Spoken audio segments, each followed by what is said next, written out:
King Matthias has died, the justice has gone. Hunyadi or Korvin Mátyás is one of our greatest kings.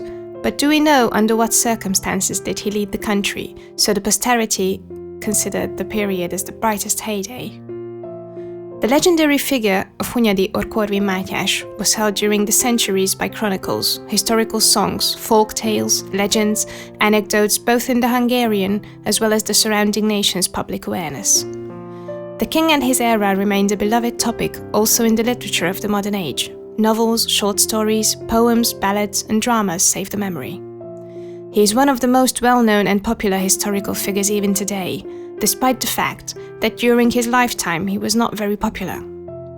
What kind of reason stands behind his negative perception among his contemporaries, and how can we explain his unique reputation after his death? Within the later positive assessment of Matthias, his father's memory and the successes against the Ottomans of the Hunyadi family played an important role, especially in the traumatic period that occurred after the defeat of Mohács. The judgment of Matthias's military policy is not obvious, mainly because of the fact that the campaigns to the southern part of Hungary were limited to a defensive strategy, and because the conqueror campaigns of the west, which were explained by Matthias's ambition to be the emperor of the Holy Roman Empire. Despite all of these, one thing is beyond dispute, namely that King Matthias managed to maintain the southern defensive line of the Hungarian kingdom against the conquering aspirations of the Ottoman Empire. In a more difficult situation after the death of the king, the successful defense, the memory of the victorious campaigns, and the example of great predecessors had the utmost importance, as Galeotto Marcio wrote to János Korvin.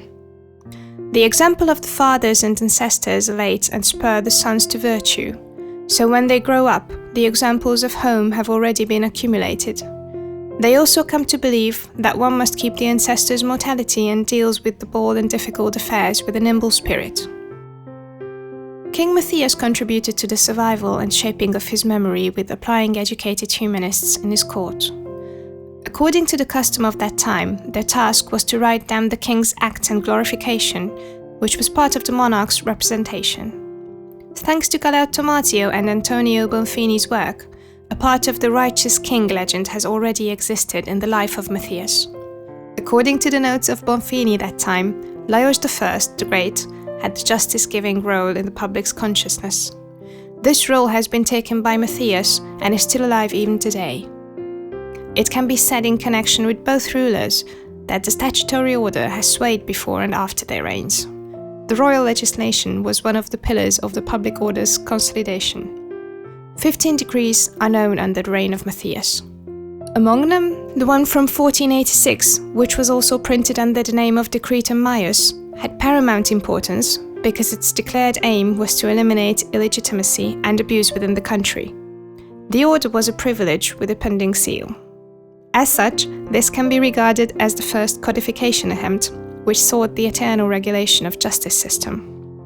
Because of the fact that Matthias didn't become king from a significant dynasty, he depended on the baronial leagues to such an extent that he sought a peaceful, cautious, in many cases forgiving policy with them. He did not only have mercy on Szentgyörgyi and Bazini János and Zsigmond, supporters of Frederick III, but later appointed them voivodes of Transylvania as well.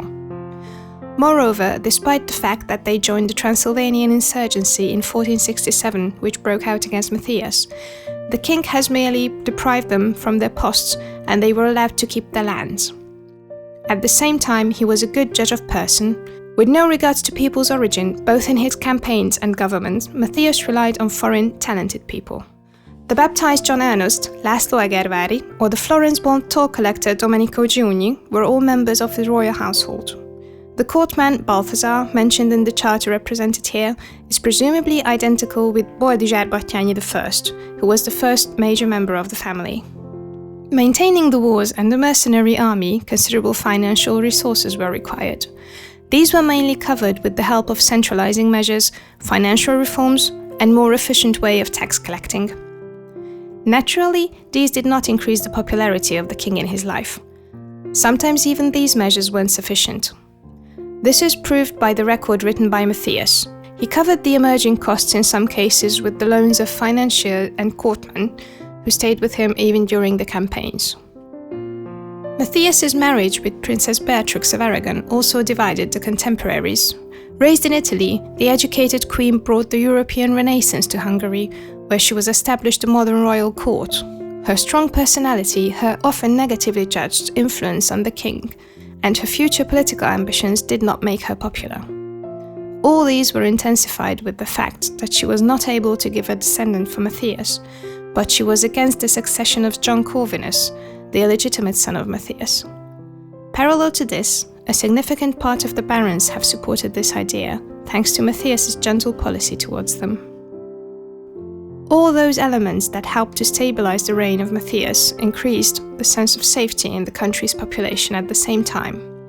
The significance of this has been only understood by his contemporaries during the tense period of Matthias's death and subsequently summarized in the topics of the legends about Matthias. There is a written note, perhaps from the 17th century, on the backside of a charter from 1506. "King Matthias has died, justice has gone.